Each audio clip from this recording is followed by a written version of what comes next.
Les réponses sans tabou, l'émission qui ouvre le débat sur l'avenir de la communauté juive, présentée par Rafi Marciano sur Judaïque FM. Bonjour à tous les auditeurs de Judaïque FM. Merci de nous rejoindre pour cette nouvelle émission des réponses sans tabou. Alors, comme tout le monde le sait, nos auditeurs, nous continuons à vivre une période exceptionnelle et inédite qui nous a obligés à modifier nos habitudes, notre fonctionnement, nos méthodes de travail, notre vie familiale, sociale et religieuse, mais notre engagement dans la communauté sur l'éducation, la culture, l'enseignement n'a pas connu de répit. J'ai le privilège de recevoir aujourd'hui dans cette émission M. Chaim Corsia, grand rabbin de France. Bonjour. Bonjour. Alors, malgré la pandémie, malgré le confinement, malgré tous les systèmes de protocoles sanitaires, Monsieur le grand rabbin, est-ce que nous sommes en train de sortir un peu plus vers la reprise pour nos synagogues, pour nos centres, pour nos écoles? Oui et non. Oui, parce qu'évidemment, on va reprendre les offices.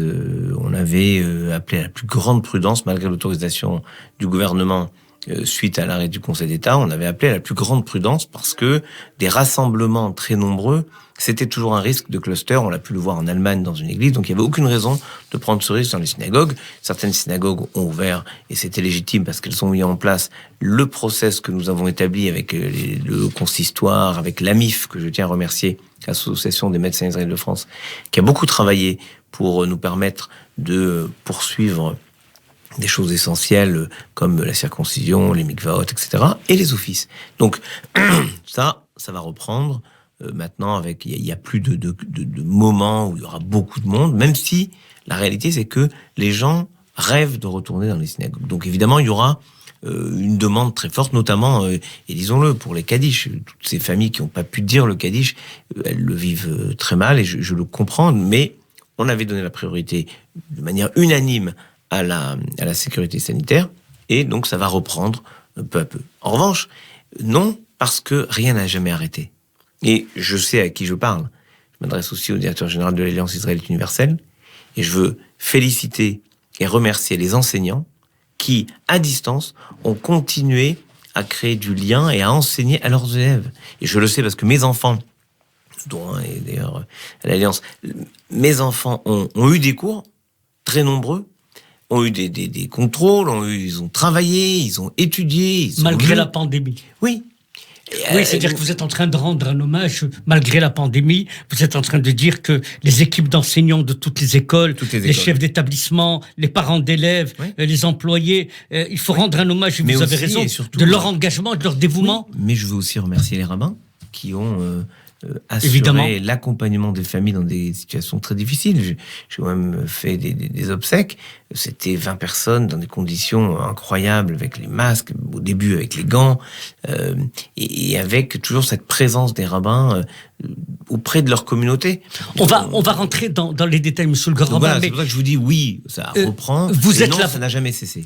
Vous êtes la voix morale du judaïsme. Vous êtes le gardien, préserver notre communauté dans ces moments douloureux. Et on a commencé au début de ce confinement. Il y a eu quelques décisions un peu chaotiques, etc. avant Pourim. Et puis vous avez pris une décision très claire. Vraiment, ça je peux pas laisser dire. Il n'y a pas eu de décision chaotique. Nous avons, franchement, je sais les failles d'un système, mais chaque fois, au début avec le président Mergui, et après, quand il était malade, je l'ai fait avec les autres administrateurs du consistoire. Chaque fois, et le Grand Rabbin de Paris, chaque fois, nous avons anticipé toutes les demandes. N'oublions pas que pour Pourim, il n'y avait pas encore de demande. Il n'y avait rien. Et nous avons, avant Pourim, parce que je me rappelle, j'étais en province, j'étais à Villeurbanne, j'ai exigé qu'on se serre plus les mains, qu'on s'embrasse plus, le gel, la distance de protection, alors que c'était même pas dans l'air du temps. Les gens se disaient, il faut faire attention, il y a une grippette. Rappelez-vous, c'était l'époque de la grippette.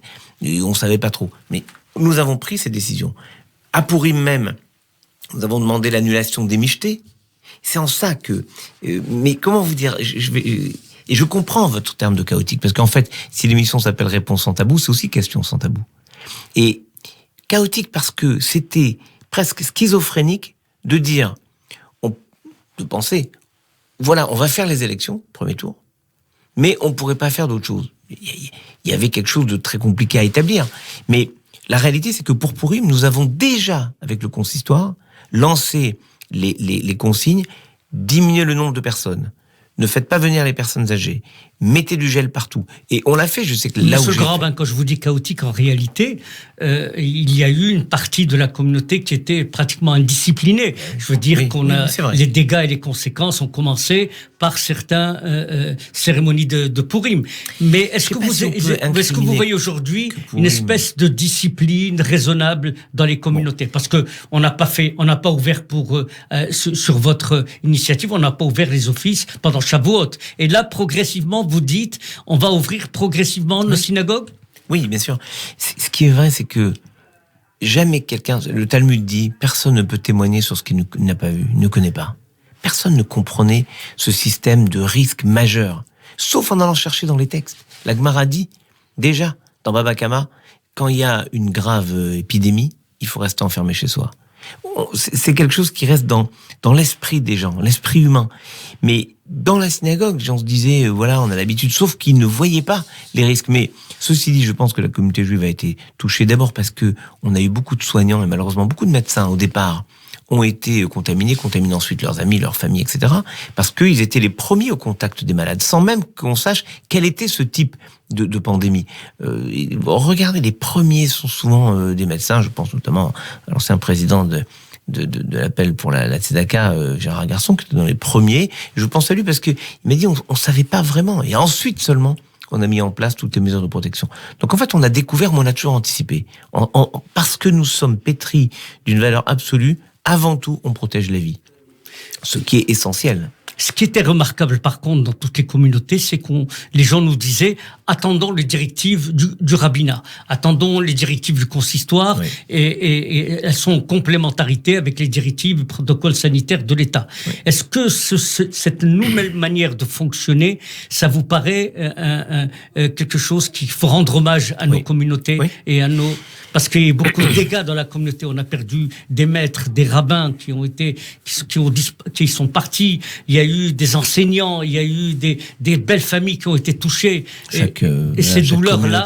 Chaque communauté a été touchée, chaque communauté encore aujourd'hui est dans l'attente, dans la prière pour la prompte guérison des derniers malades, dont on espère la guérison. Je pense notamment au président du consistoire de Strasbourg, mais à d'autres, on prie et on espère. Et on a vu des nouvelles. L'enseignant, le rabbin Ohana de Sarcelles, de l'école Tsaratora de Sarcelles, qui était jeune. Très jeune. Très jeune, comme Maïmonide, l'école Maïmonide a perdu deux personnalités marquantes de l'école, et en particulier Nissim Hazoghi, qui était le CPE historique de l'école que tout le monde... La référence. Ouais, la référence morale, religieuse.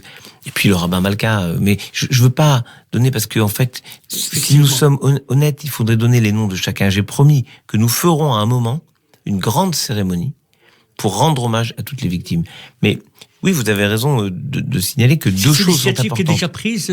On va la mettre en place avec le constat. Je pense que ça se fera dès qu'on pourra se réunir et s'assembler sereinement en termes de sécurité sanitaire. Je voudrais pas que dans cette cérémonie on soit obligé d'être très peu nombreux. Au contraire, il faut que toutes les familles puissent partager ce moment. Mais ce qui est important, et vous avez raison de le remarquer, c'est d'abord un grand esprit de discipline. Nous avons travaillé de manière unitaire, et ça s'est vu dans la cellule de crise communautaire qui a rassemblé tout le monde, toutes les institutions, le Fonds social, le CRIF, la MIF dont je parlais, le consistoire évidemment, et puis l'OSE, le Kazib Kojazor, bref, toutes les institutions de la communauté ont travaillé ensemble pour produire une intelligence collective. Et ça, je trouve que ça a pu se faire que parce que dans les faits, on a déjà mis ça en place avant le temps de crise. Parce que c'est pas au moment de la crise que vous vous unifiez. Il faut avoir des réflexes de travail en commun bien avant. Ce qu'on a réussi à mettre en place depuis assez longtemps, au-delà des petits accros ponctuels, ça c'est la vie. Mais on a eu des réflexes communautaires et je tiens à vous le dire, je ne suis pas satisfait de titre personnel, on a eu la considération des pouvoirs publics qui nous dit vous avez vraiment géré, managé ça de manière assez extraordinaire. Oui, effectivement, on l'a remarqué, vous étiez sur le pont depuis le début des confinements. La grande majorité des dirigeants communautaires, institutionnels ou rabbiniques, là, il faut reconnaître qu'ils étaient sur le pont. Ils avaient apporté des réponses de consolation ou de conseils, etc. Et ça, ça vient d'où? Ça vient, cette idée du respect de l'autre.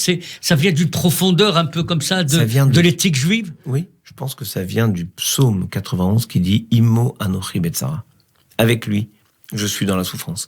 Et c'était impensable que toutes nos instances communautaires regardez, prenons un exemple. Avant Pessah, on s'inquiétait des paniers de Pessah. Vous avez vous-même toujours piloté les paniers de Pessah du centre communautaire. Ça a fonctionné. Comment ça a fonctionné? Il y a eu les dons.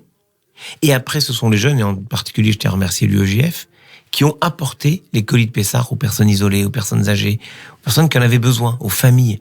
Et moi, j'ai pu voir à quel point il y a eu un dévouement collectif. Collectivement, on s'est dit, on laissera personne seul. Et voilà pourquoi j'ai faut associer les EI, Kadima. Bien sûr. Tous les jeunes, tous les mouvements de jeunesse ont été formidables.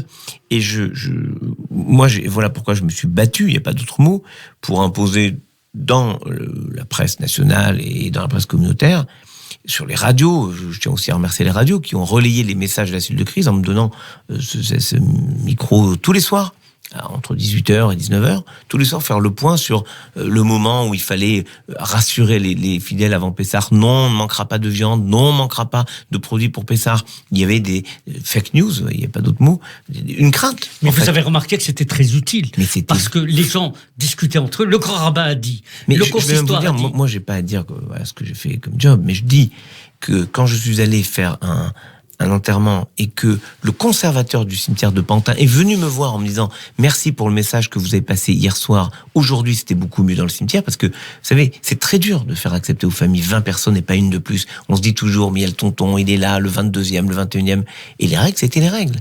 Et donc il m'a dit aujourd'hui après votre message, où j'ai dit attendez, attention, parce que si on respecte pas ces règles, la mairie sera obligée de fermer et de même pas nous donner cette possibilité. Eh bien, il m'a dit, aujourd'hui, on a vu la différence. Ça veut dire qu'il y avait une grande écoute de la communauté, et peut-être que c'est aussi une façon de nous dire, cette communauté, elle attend qu'on lui parle et qu'on s'occupe d'elle. Maintenant, je vois bien l'engagement de chacun, et cet engagement, il diminuera pas. Vraiment, alors, il ne Monsieur diminuera le grand rabbin de France, Chaim Coursia, on est le lendemain de Shavuot, on va ouvrir progressivement nos synagogues, mais on va parler aussi des écoles, parce que là aussi, c'est un gros problème pour les enseignants, les chefs d'établissement. Alors, pour les synagogues, les directives sont claires. On ouvre progressivement en respectant le protocole sanitaire de chaque synagogue. Est-ce que le nombre est limité ? C'est en fait un nombre limité en fonction des lieux.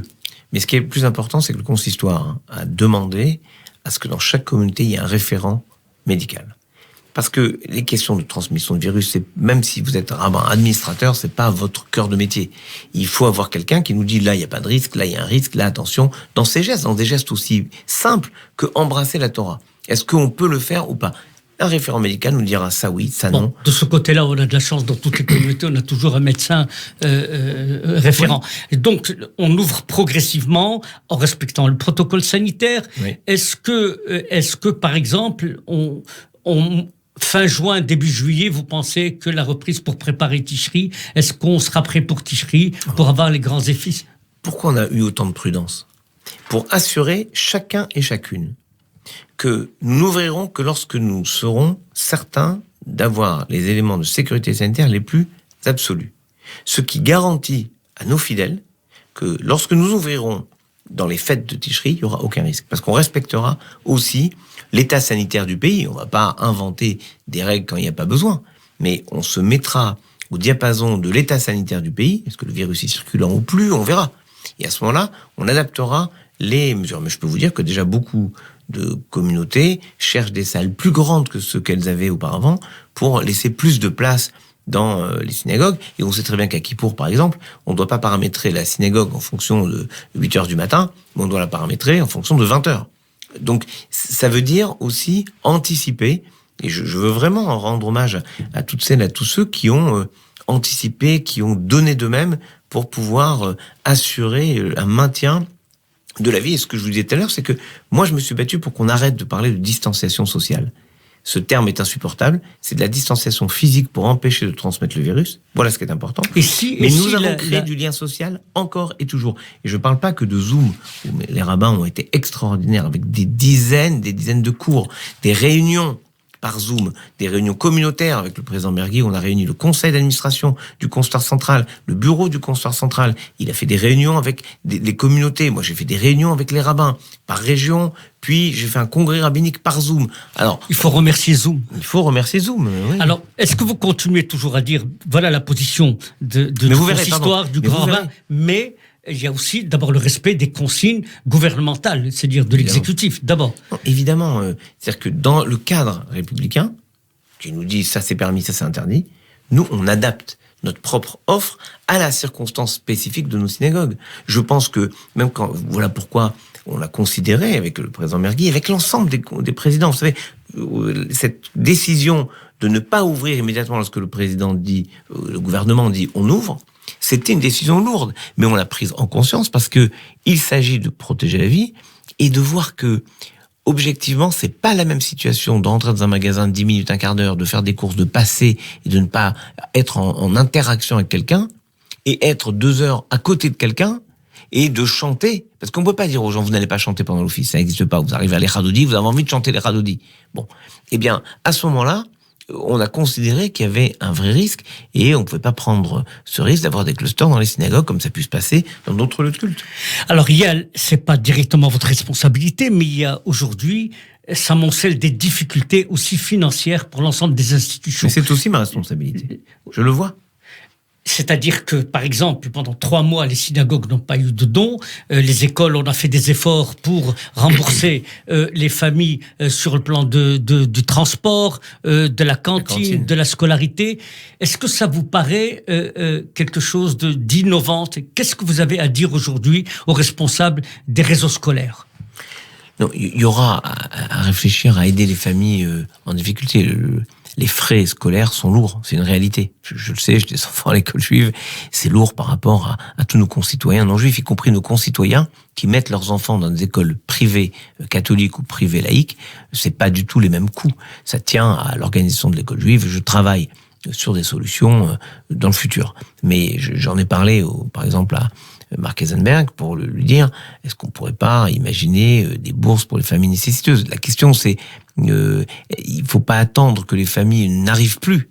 Il faut qu'il y ait ce dialogue constructif, serein avec les écoles pour dire, bah là, c'est compliqué pour nous. Et tout le monde le comprendra. C'est l'explication du fonds d'urgence qui a été créé. Voilà. Mais qui sera, à mon avis, à mettre en place dans toutes les écoles. On peut pas le limiter à un seul réseau. Il faudra aider les familles. En fait, peut-être aider les écoles directement, je sais pas. Enfin, en tout cas, il y a une prise en compte de ces nécessités.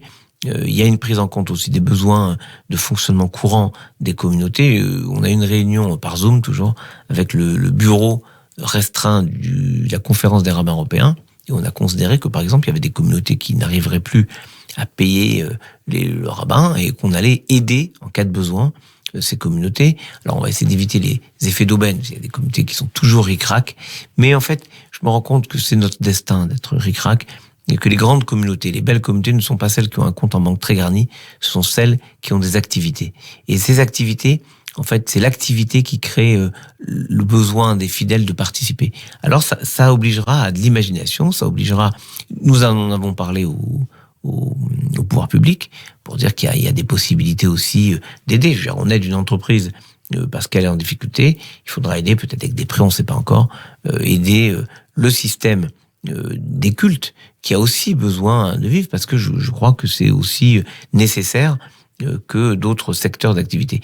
Mais vous avez vu, ce qui est incroyable, c'est que cette angoisse est partagée par d'innombrables secteurs d'activité. La restauration, les bars, bref, tout ce qui... Les spectacles, exactement, le cinéma, enfin bref, tout ce qui a été arrêté, qui n'a pas encore repris, qui va reprendre très prochainement, je l'espère, c'est ce qu'on nous a annoncé jeudi, justement Shavuot, mais on sait très bien qu'il y aura des difficultés, mais l'idée c'est pas de dire c'est difficile, on arrête. L'idée c'est de dire c'est difficile, on invente autre chose. On réinvente en fait notre façon de nous engager dans notre communauté. Alors monsieur le grand rabbin de France, les vacances semblent un petit peu compromise pour une grande majorité de Français et bien sûr de la communauté. Il y a une imagination, c'était beaucoup d'enfants ne pourront pas aller en vacances parce que les parents vont continuer à travailler pour différentes raisons. Et certaines écoles sont en train de programmer des espèces d'espaces ludiques, de rattrapage scolaire, mais en même temps comme des centres aérés dans leur propre établissement. Ça vous semble une approche d'une réponse intéressante? Moi, je trouve que c'est quelque chose de formidable, parce que historiquement, si vous voulez, c'est quand même dans les écoles. Je me rappelle, mon maître, le grand Machouchna, me racontait qu'en Algérie, après l'école, ils allaient au Ketab, où ils allaient étudier avec leur rabbin, et que pendant les vacances, ils étudiaient donc toute la journée. Et c'est ce qui a fait ces génies de la Torah, ces génies du judaïsme. Quand ils me racontaient que petit, il apprenait par cœur des macertotes entières de Mishnah, c'est-à-dire des traités entiers de Mishnah, ça lui est resté. Et je me dis... Les vacances, c'était le limoud. Oui, c'était là où ils étudiaient beaucoup plus, parce que c'était pas des époques où on partait en vacances, les gens partaient pas en vacances. Donc lui, à son époque, c'est juste après la guerre, donc je pense que il avait cette façon de... Ils avaient en Algérie, ailleurs j'imagine dans le monde. Avec émotion, une vénération pour le grand Machouchna.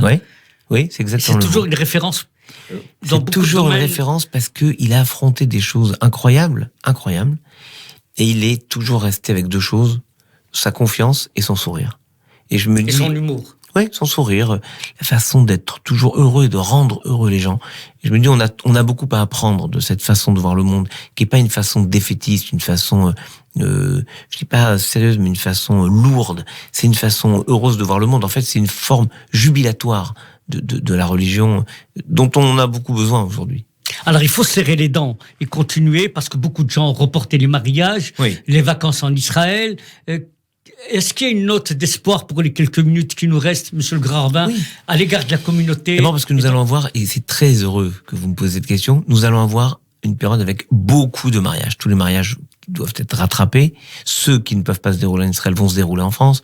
Donc on aide déjà, j'ai aidé plusieurs familles à faire en sorte que le mariage civil se déroule, parce qu'il faut toujours évidemment, selon la loi, que le mariage civil ait lieu avant le mariage religieux, et on trouvera les moyens pour ne pas imposer le masque à la mariée, qui sera toujours aussi belle sans masque, qui n'aura même pas besoin d'être assortie à sa robe de mariée. Mais ces joies, on les vivra. Et je trouve important que on se révèle dans la joie, et que les mariages qui ont été décalés puissent être faits. Et je trouve que, voilà, c'est ça. Vous diriez qu'après le temps de la douleur, le Grand Rabbin de France est en train de dire, le soleil va de nouveau se lever, va briller pour la communauté, il y aura des moments de joie, et on va reconstruire. Regardez, on le dit dès le peut-être quatrième verset de la Bible, Vayi Erev, Vayi Boker. Il y a un soir, mais il y a un matin. Et le matin, c'est quand tout passe au vert, c'est quand chacun espère à nouveau, chacun est heureux de se retrouver, chacun est heureux de faire des gestes aussi simples, dont on avait perdu le sens de l'importance, que de s'asseoir à une terrasse de café et boire un Coca zéro bien froid. Bref, ce qu'on aime boire, ce qu'on aime partager avec les autres, le simple fait de retrouver des gens, on s'est rendu compte à quel point nous avions besoin de nos liens sociaux avec les autres, notre interaction. Cette émission, par exemple, on aurait pu la faire par téléphone, comme c'était prévu.